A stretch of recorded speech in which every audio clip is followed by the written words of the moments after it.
Hello, and welcome to the Mathematicians Podcast, the podcast where we follow the fascinating stories behind the people that count in the history of mathematics.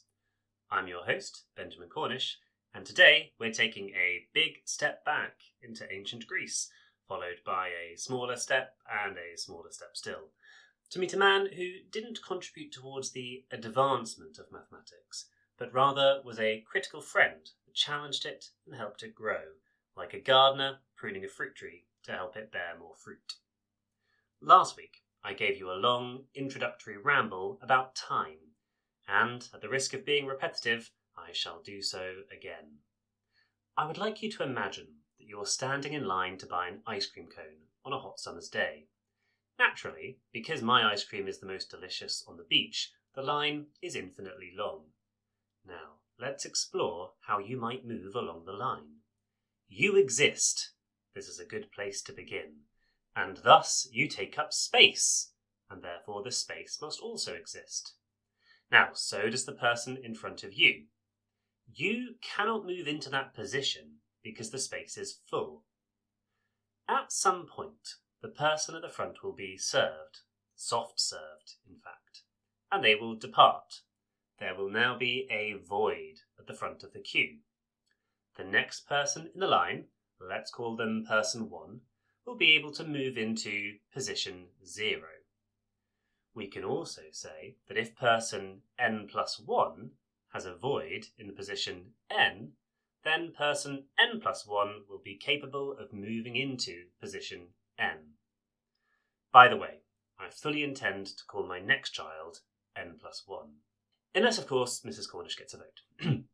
Now, we have created an inductive proof that allows people in the queue to move if there is a void at position 1.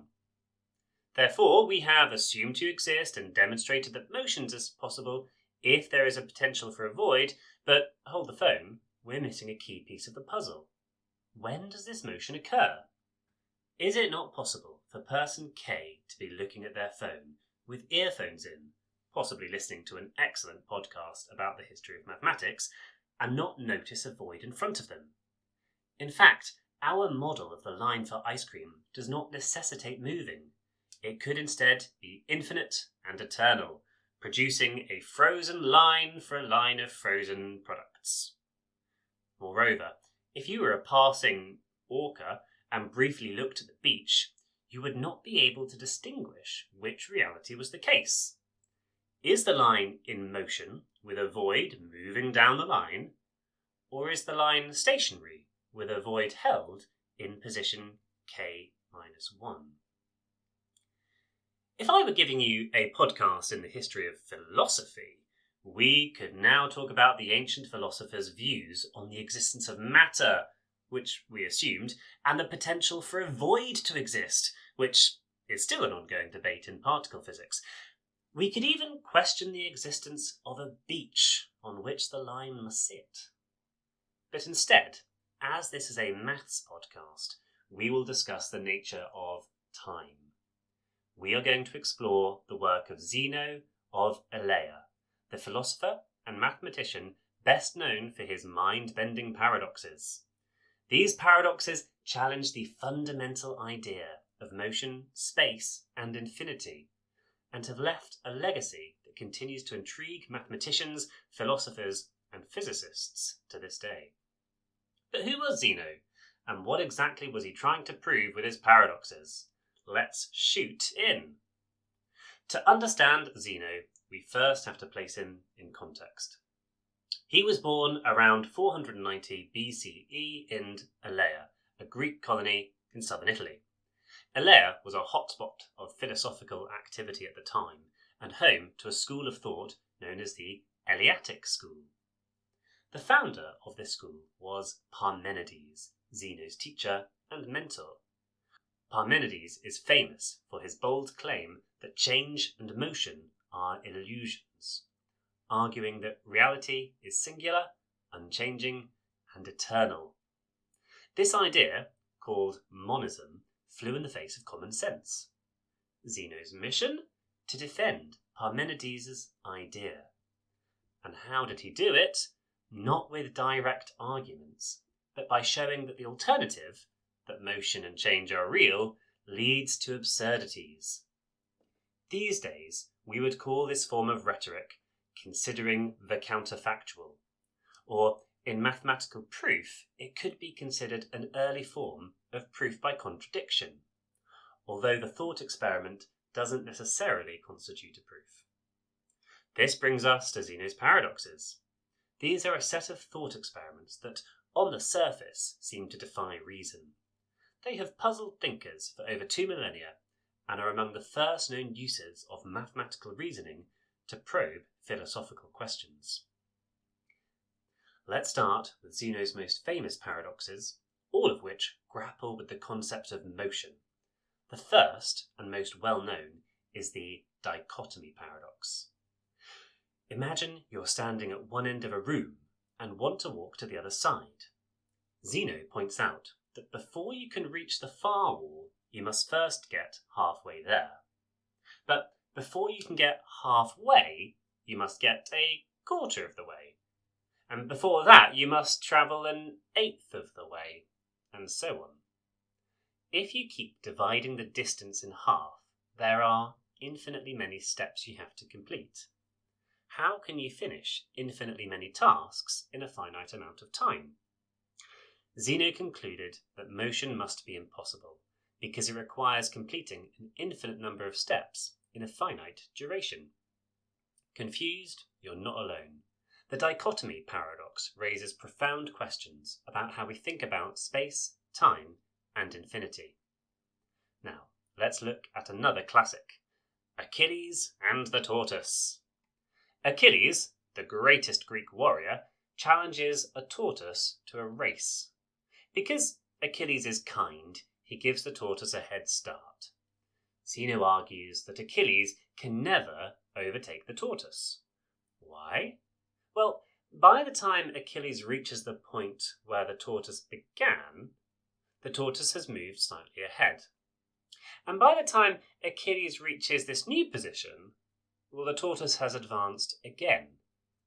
No matter how fast Achilles runs, or how slow the tortoise moves, Zeno says Achilles will always be catching up, but never overtaking. Once again, Zeno suggests that motion is an illusion. These paradoxes don't just deal with motion. They also force us to think about infinity, a concept that still challenges mathematicians today. Take the arrow paradox, another of Zeno's famous puzzle. Imagine an arrow flying through the air. At any single instant in time, the arrow is stationary. It occupies a specific position in space and isn't moving. If at every instance the arrow is stationary, how can it be in motion? Zeno's reasoning relies on dividing time into discrete instants. He challenges us to reconcile how motion can emerge from what seems to be a series of frozen snapshots. And then there's the stadium paradox, which involves objects moving past one another at the same speed. Zeno argues that, depending on your point of view, the moving objects appear to travel both faster and slower than themselves. This paradox plays with our understanding of relative motion and adds to the broader challenge of defining motion mathematically. What's remarkable is how these paradoxes anticipate ideas that would later become central to calculus and mathematical analysis. But we'll get to that in a moment. So how did Zeno's contemporaries respond to these paradoxes? Most ancient Greeks found them frustrating. Plato mentions Zeno in his dialogues, describing him as a master of argumentation. Aristotle, however, tackled Zeno's paradoxes head-on. He proposed that motion is continuous, not made up of discrete steps, and developed ideas about potential versus actual infinity. Fast forward to the 17th century, and we meet Isaac Newton and Gottfried Leibniz, the inventors of calculus. They introduced the concept of limits, which offered a mathematical way to deal with infinite sequences. by summing an infinite series of smaller and smaller numbers, they showed how finite quantities could emerge. For example, the dichotomy paradox, the total distance travelled, is the sum of the infinite series 1/2 plus 1/4 plus 1/8, which converges to 1. This mathematical breakthrough didn't make Zeno irrelevant. Far from it. Instead, his paradoxes became a cultural touchstone for modern mathematical and philosophical thought. Zeno's paradoxes have had a profound impact on mathematics, philosophy, and even physics. In the 20th century, they inspired the development of set theory and discussions about the nature of infinity. Mathematicians like Georg Cantor explored the idea that infinities come in different sizes, further deepening the mystery of Zeno's puzzles. In physics, Zeno's arrow paradox resonates with quantum mechanics, where particles can behave like they are in two states simultaneously, both moving and not moving. Some physicists have even named a phenomenon after him, the Zeno effect, where a quantum system remains frozen when observed continuously. Even today, Zeno's paradoxes remind us to question our assumptions and probe the limits of our understanding. They're a testament to the power of thought experiments, showing how a few simple ideas can spark centuries of debate. We should all remember, as well, that although many mathematicians have grappled with Zeno and developed better mathematical tools to describe what might be thought of as common sense, no one has actually disproved Zeno, or rather Parmenides' assertion that reality is singular, fixed, and eternal, but contains the sensory illusion of motion. It has never been disproven. You cannot find a logical argument that would convince me that all of history has indeed happened and is not simply a figment of my own imagination and a work of fiction as I write a podcast on history. More than that, you could pick up any book set in the modern day, perhaps Harry Potter, and try to convince Harry that his own history actually happened. The trouble with mathematical proofs is that they ultimately come down to axioms, statements that we take as true without requiring a proof. And unfortunately, the idea that time exists is itself an axiom, and one that some theoretical physicists have even started to question.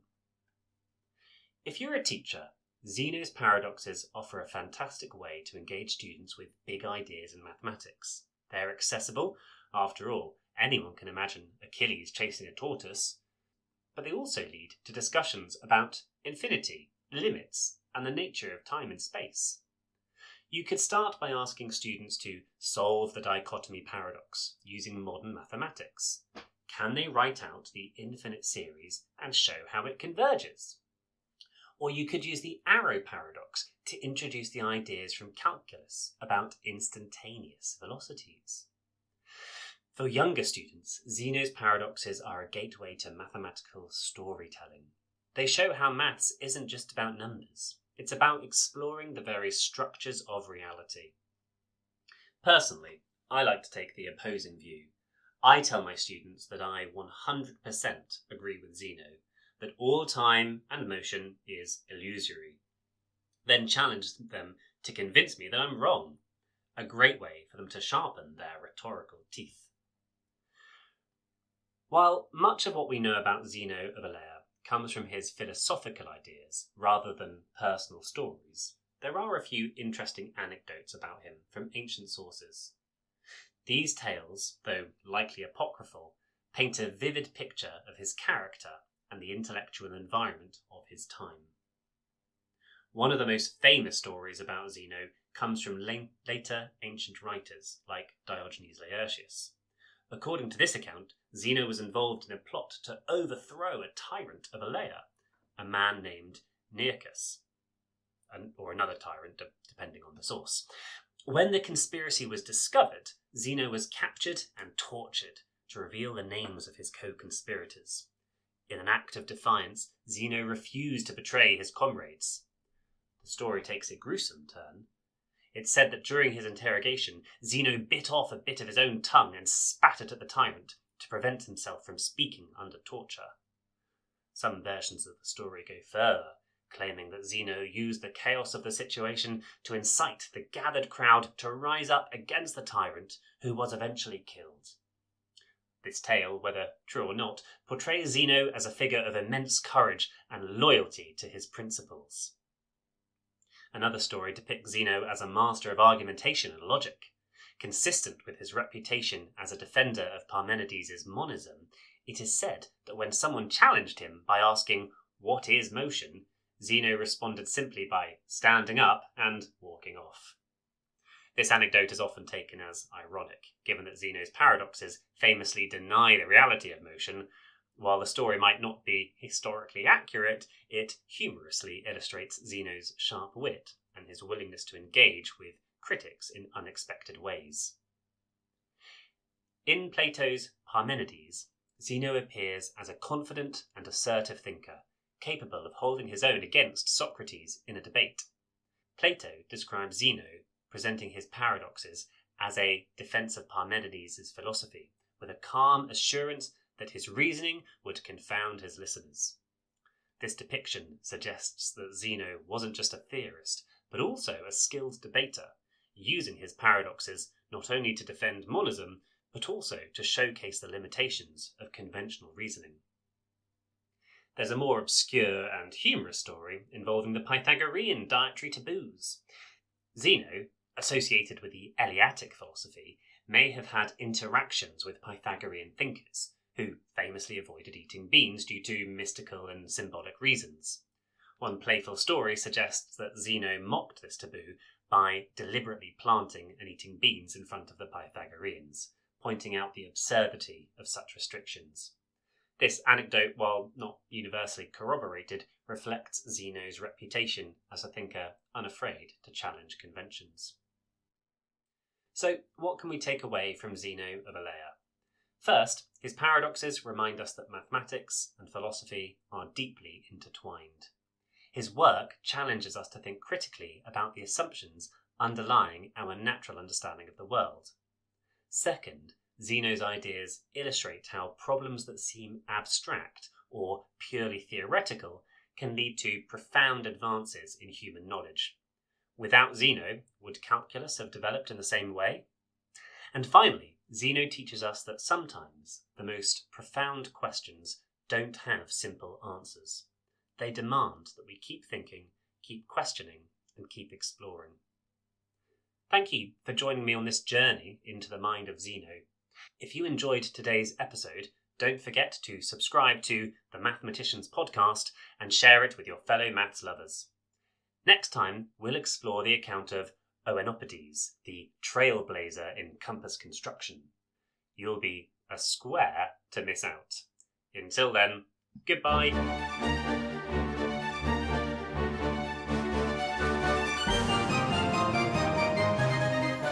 The music today is Danse Macabre Finale by Kevin MacLeod. You can find more information in the show notes.